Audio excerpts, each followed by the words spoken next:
Brilliance Audio presents Close to the Cradle by Nova Lee Maier. Translated by Alexander Smith. Performed by Cassandra Campbell. "So this is where you live," whispered Miriam. Her fingers were wrapped around the steering wheel of her Peugeot. They'd become slightly sweaty, and to her annoyance, she noticed that she'd started breathing faster. That was rare when she was on duty. Whatever happened, and however threatening the situation, she remained calm and professional, refusing to get carried away. She knew that she could always fall back on her training, experience, and colleagues. But she wasn't on duty now. She was on her own. She leaned forward and looked up the long, sleek facade of the apartment block. The glass glinted in the autumn sun. The building looked unwelcoming, as if the people who lived here considered themselves above the rest of the world. And in a literal sense, they were. The view from up there was bound to be breathtaking. You'd be able to see right across Rotterdam, the harbors and the Maas. How many floors did this building actually have? Miriam was forced to give up counting at 25. Somebody was honking angrily behind her. In the rearview mirror, she looked into the driver's flushed face. He raised his hands and gestured to her. Miriam resisted the temptation to get out, show him her police badge, and ask for his ID. After all, the man was right. She was holding up traffic. She put the Peugeot into first gear.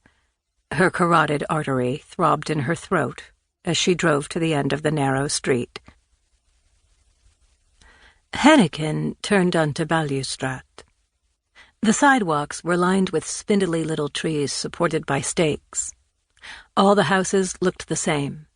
Cubist, semi-detached units with shared driveways and dark-fired brick walls. The glass in the large window had a bluish tint, making it difficult to see inside. Number 66 was halfway down the street. A plywood stork had been stuck into the gravel in the front garden, and a garland in the large living room window announced, "It's a girl." The baby had been born in the hospital yesterday. If everything had gone smoothly, mother and child would have been discharged a few hours after delivery. But due to the very difficult labor, they'd been kept in till this morning. Hennequin parked her car along the curb. She took her nursing bag from the back seat and walked up to the front door under the carport, which housed a gleaming Audi. She glanced inside. A clean, dark, sleek interior. No clutter. The car looked like it had just been driven off the lot. Below the license plate, the name of the leasing company was printed in small yellow letters. She rang the bell and examined the lock on the front door.